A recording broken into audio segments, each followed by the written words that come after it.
Hi everyone. In this video, I will show you the most important setting in AutoCAD for drawing accurate floor plans. Look at the very bottom of your AutoCAD screen. Okay, this is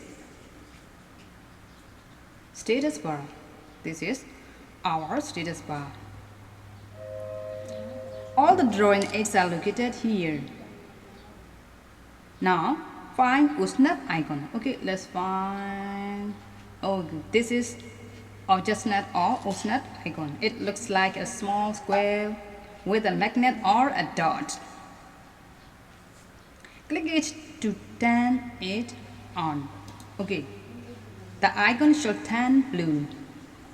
Once snap is on, your cursor will automatically snap to corners, midpoints, and endpoints. This helps you draw perfectly connected lines every time. Okay, let's learn.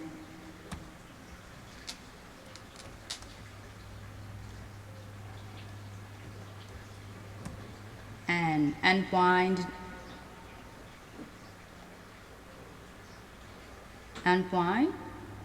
center point, endpoint, and midpoint. That is it. Just turn on snap and your drawing will be much more accurate. Thanks for watching this video. Bye bye.